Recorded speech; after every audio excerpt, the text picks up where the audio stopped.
Հայաստանում գիտությունը պետք է զարգանա, որ տնտեսությունն աճի, աղքատությունը նվազի, բանակը հզորանա։ Որքան հաճախ եք չէ՞ լսել գիտության զարգացման կարևորության մասին նման դատողություններ։ Դատողությունները լավն են, մնում են գործնական քայլերը, բայց մինչև քայլեր կատարելը կառավարությունը որոշել է սահմանել գիտության այն ուղղությունները, որոնցում պետք է կատարվեն այդ քայլերը։ Երկրի համար հերանեկարային են այն ուղղությունները, որոնք բավարարում են այդ երկրի որոշակի պահանջները։ Այսինքն, պահանջները կարող են լինել տնտեսական, պահանջները կարող են լինել պաշտպանական, առողջապահական։ Իսկ որոնք են գիտության առաջնահերթ ճյուղերը, որոնցում փողեր է ներդնելու պետությունը եւ տարատեսակ ծրագրեր է իրականացնելու առաջիկա տարիներին։ Ահա ցանկը՝ արհեստական բանականություն եւ մեքենայական ուսուցում, քվանտային տեխնոլոգիաներ, կիսահաղորդիչներ, էլեկտրոնիկա եւ էլեկտրամագնիսականություն, տիեզերական տեխնոլոգիաներ, կենսատեխնոլոգիա, մարդու լավարկում եւ առողջապահական տեխնոլոգիաներ եւ այլն։ Այնտեղ նույնիսկ չկան այնպիսի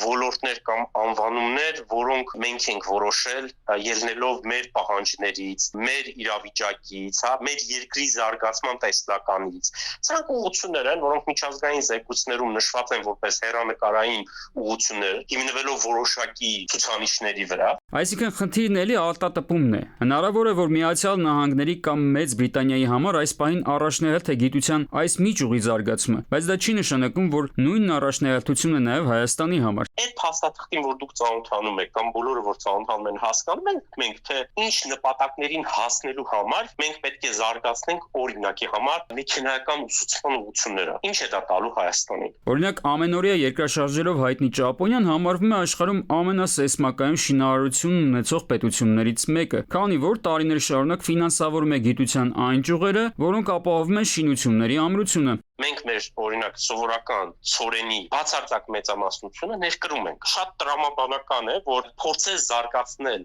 գյուղատնտեսական գիտությունները, որպեսզի 5 կամ 10 տարի հետո կամ 15 տարի հետո